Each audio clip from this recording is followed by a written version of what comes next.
Será que o recurso mais crítico e mortal do século XXI não é o petróleo, o ouro ou os minerais tecnológicos, mas apenas um simples copo de água?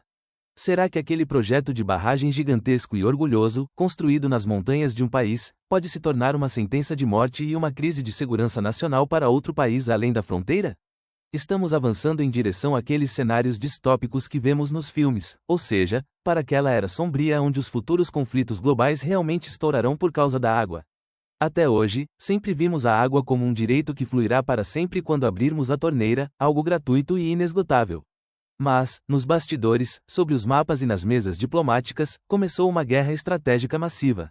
Hoje, olhamos de perto para aquele novo xadrez geopolítico onde a era do petróleo está se fechando lentamente e a humanidade será testada pela sede, as guerras da água. Você está pronto para aprender os fatos? Por que estamos discutindo este assunto de forma tão intensa hoje, e não há séculos?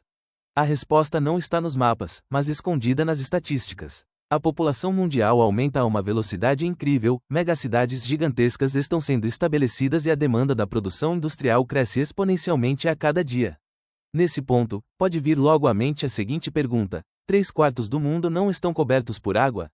Por que viveríamos uma crise hídrica? Sim, há uma quantidade incrível de água no nosso mundo. No entanto, 97% da água do nosso planeta é água salgada nos oceanos.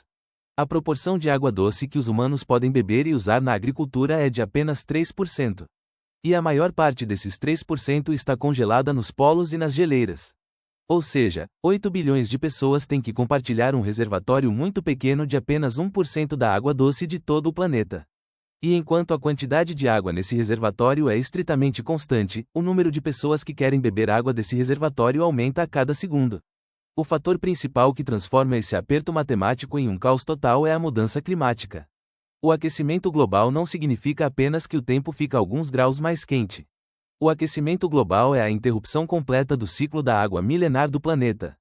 As chuvas que costumavam cair regularmente e encher as barragens agora dão lugar a períodos de seca cruéis que duram meses. Depois, a chuva de um mês cai em apenas 2 horas, e essa água deságua no oceano como uma inundação destrutiva antes que possa infiltrar-se no solo, sendo desperdiçada. As geleiras nos picos das montanhas estão derretendo de forma irreversível, as velocidades de fluxo e os volumes dos rios estão mudando completamente. Portanto, o problema que enfrentamos não é apenas a diminuição da quantidade de água. O que é realmente assustador é que a água se tornou imprevisível. Os agricultores agora não sabem quando choverá nem como planejar suas colheitas. Quando se menciona a crise hídrica, todos pensamos em encurtar o tempo do banho ou fechar a torneira ao escovar os dentes. No entanto, esses esforços individuais são apenas uma gota no oceano. O consumidor mais implacável e maior de água doce no mundo não são nossas casas ou fábricas, mas o setor agrícola.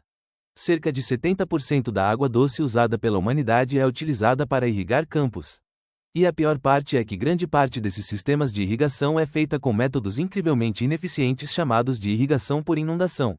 Toneladas de água são despejadas no solo de forma inconsciente e evaporando o sol antes que possam ser usadas pelas plantações. Temos que alimentar as pessoas, por isso temos que irrigar os campos. Mas, ao irrigar esses campos, estamos esgotando completamente as águas subterrâneas.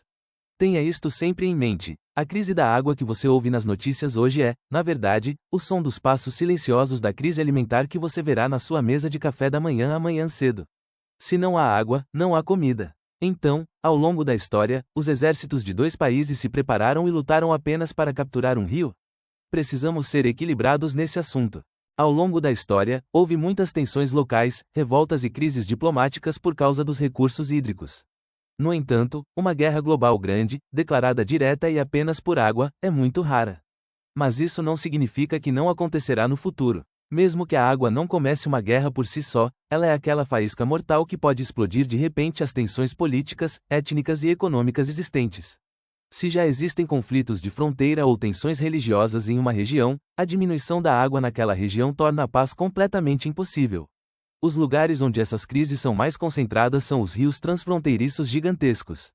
Porque os rios não reconhecem as fronteiras políticas, vistos ou passaportes nos mapas. Eles nascem em um país, passam por 3 países e desaguam no mar em um 4º país.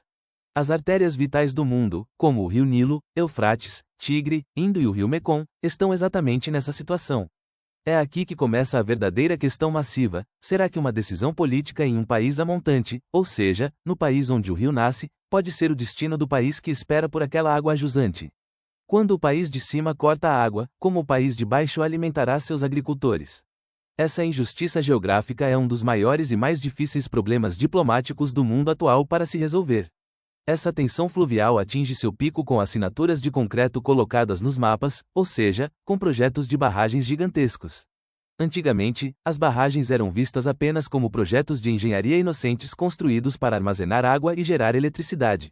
No entanto, hoje em dia, as barragens são armas nacionais, poderes estratégicos e ferramentas de pressão diplomática.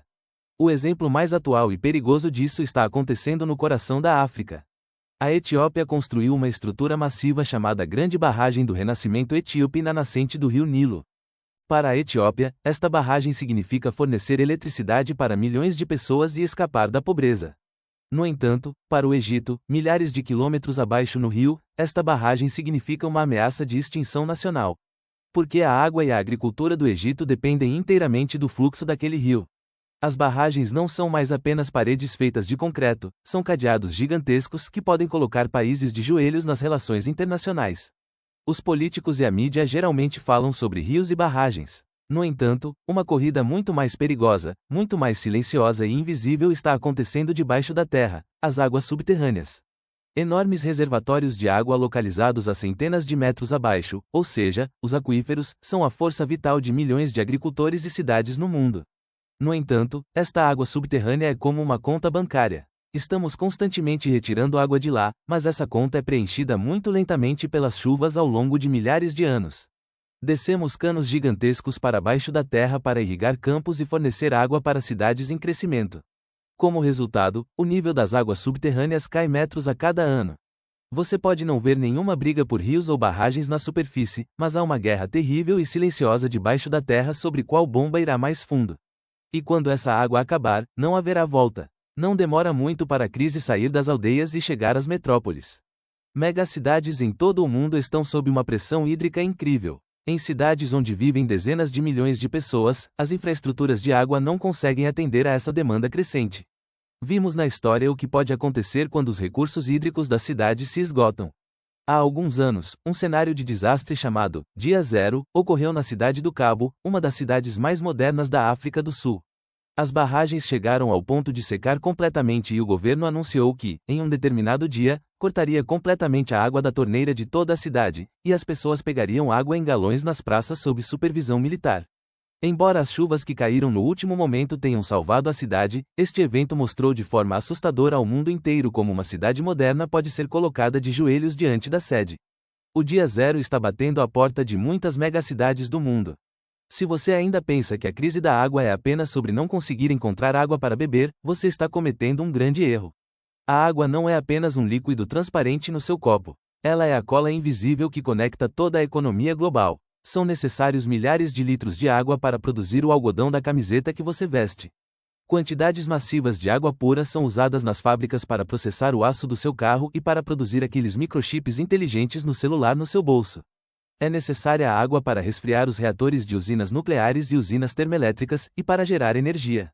Se a água acabar, não apenas as suas torneiras secam, as fábricas param, as usinas desligam, as cadeias de suprimentos entram em colapso, os hospitais não conseguem funcionar e desastres de saúde pública começam.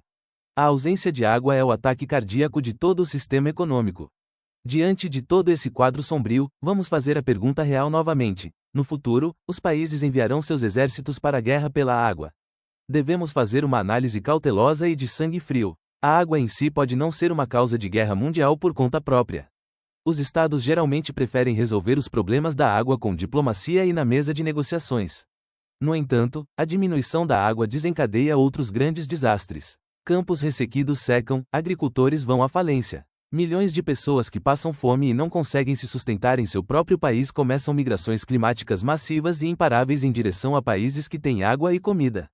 As economias entram em colapso, revoltas sociais acontecem. Em resumo, a água pode não ser a primeira arma a explodir em uma guerra futura, mas será o combustível principal das crises políticas, ondas de migração e tensões sociais que dispararão aquela arma. Mesmo que a água não seja a faísca em si, ela é o que molhará toda a pólvora de cima a baixo. Então, a humanidade tem que aceitar este destino sombrio? Não há nenhuma luz de esperança diante de nós? Claro que há, e essa luz vem dos laboratórios de tecnologia. Países como Israel, onde os recursos hídricos são extremamente limitados, estão criando hoje uma verdadeira revolução agrícola no deserto graças à tecnologia. Eles transformam a água dos oceanos em água doce, dessalinizando-a em fábricas gigantescas. Em vez de despejar água de forma descontrolada nos campos, eles usam sistemas de gotejamento inteligentes apoiados por inteligência artificial que dão às raízes da planta apenas a gota de água de que ela precisa. Eles tratam as águas residuais nas cidades e as reintegram ao sistema, gerenciam as taxas de perdas e vazamentos com dados de satélite. Ou seja, se a humanidade quiser, ela tem inteligência para superar esta crise com ciência e engenharia. Ao unir todas as peças, a maior verdade que precisamos entender é esta: o problema não é apenas a diminuição da água no planeta ou a falta de chuva. O problema real é quem controla esta água. É quem tem acesso àquela água limpa e quem gerenciará as comportas das barragens. O poder está nas mãos de quem detém a água. As guerras futuras talvez não estourem nos mapas inteiramente e apenas sob o nome de água. Mas a sede será a causa real e invisível de muitos grandes conflitos, guerras civis e crises de migração que ocorrerão no futuro. Ao chegarmos ao fim da era do petróleo, a humanidade talvez esteja aprendendo pela primeira vez o significado vital, estratégico e implacável da água. Então, o que você pensa sobre isso? Você acredita que a cidade ou o país onde você vive está preparado para uma crise hídrica? Ou você acha que o perigo ainda está longe? Não deixe de compartilhar suas ideias e observações nos comentários. Para continuar descobrindo os segredos geopolíticos do futuro e as crises que se aproximam, não se esqueça de se inscrever no canal e ativar as notificações.